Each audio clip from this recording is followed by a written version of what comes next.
Well,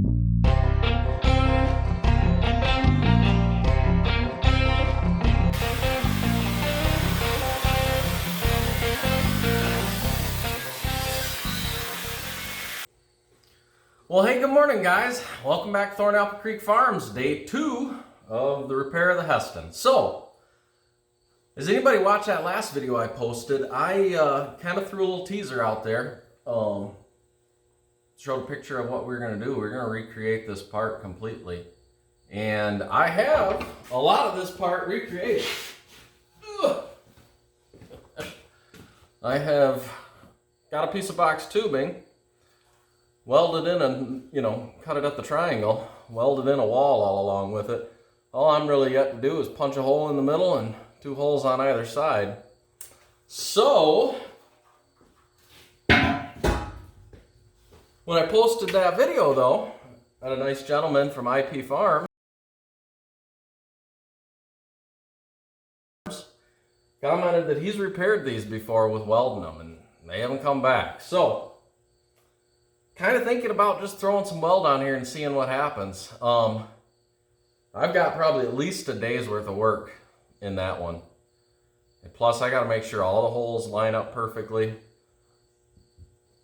This thing's already ready to go.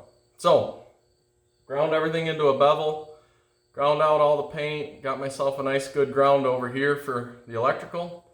We're going to start tacking this up. He kind of says that, throw a few tacks on, that's starting to heat the metal, plus grinding it, heated it up. Although I'm talking to you guys, it's not very warm anymore.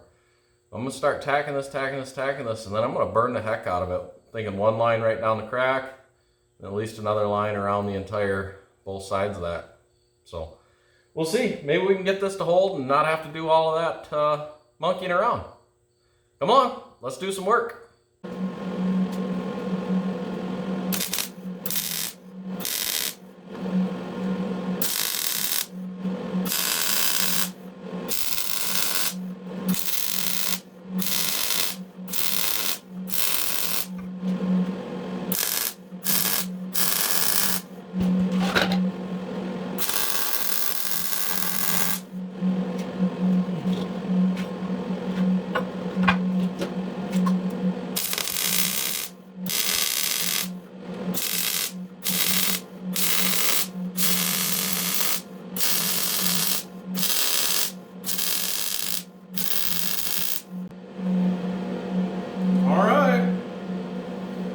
Well, she's welded.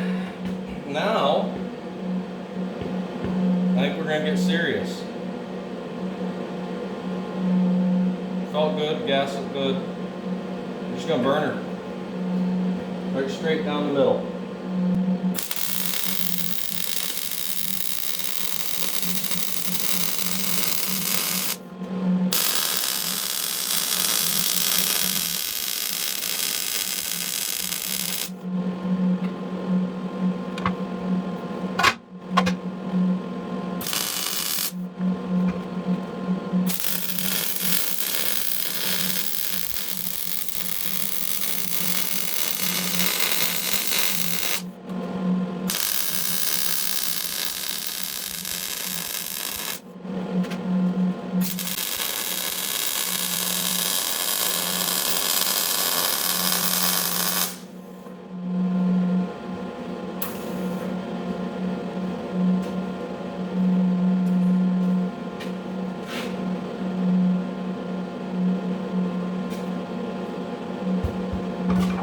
Alrighty, it's not looking bad. I don't know.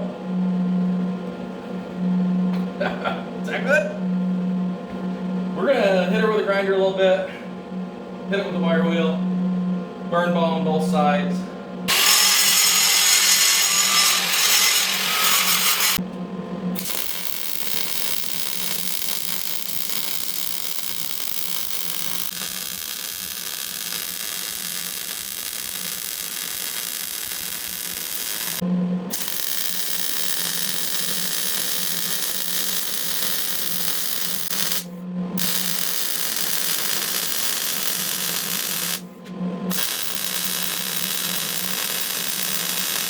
Well, here she is. Get you guys a closer look.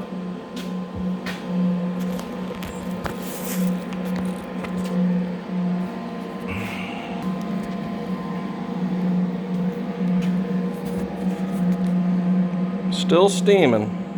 But basically ran a beta weld right straight down the crack, and then one on either side.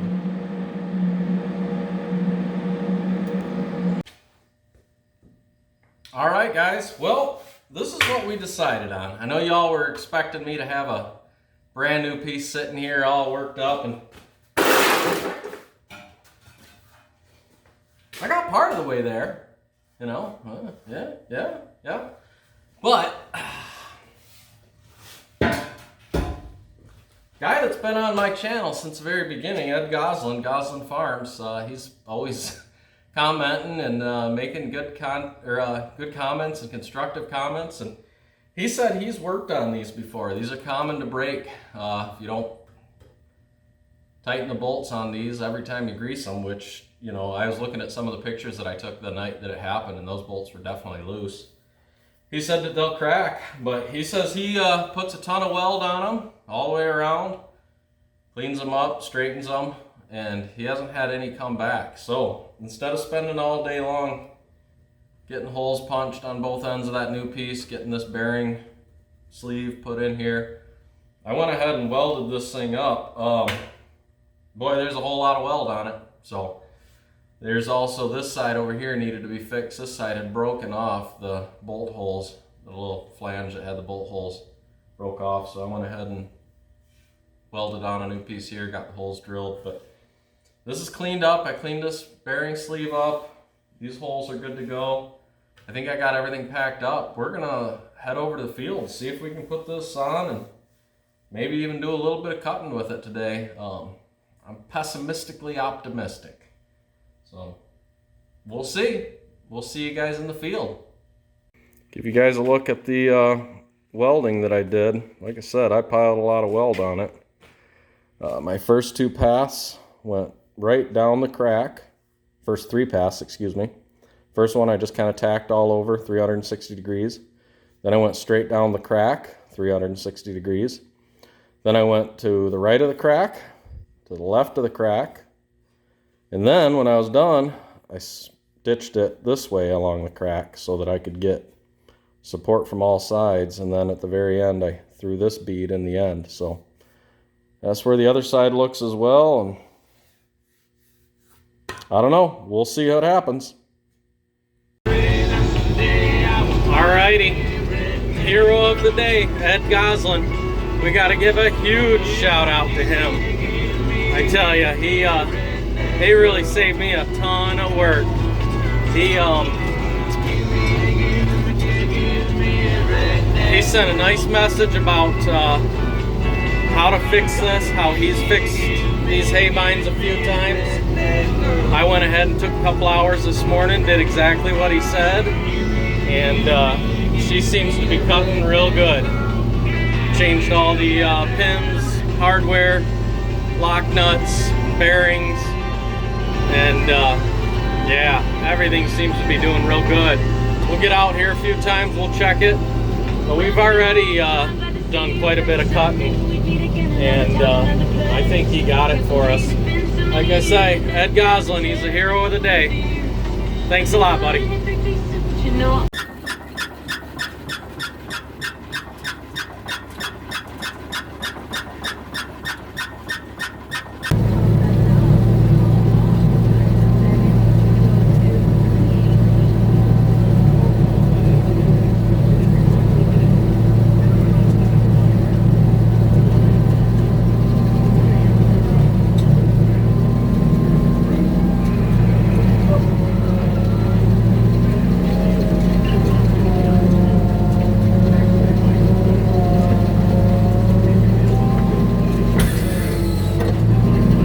Well, there you have it, guys. You saw the cutter worked great. I can't thank Ed enough for the suggestion that he gave me. Didn't get a good clip as I was headed out the field last night. It was pretty late. Here's a picture I took, though. We're going to be raking that hay and baling it tomorrow, so hopefully we can get it done before the rain. I'll get you guys some videos of that. As always, thanks for tuning in, and I appreciate the support. If you like this kind of content, just go ahead and like and subscribe. See what we can get into next.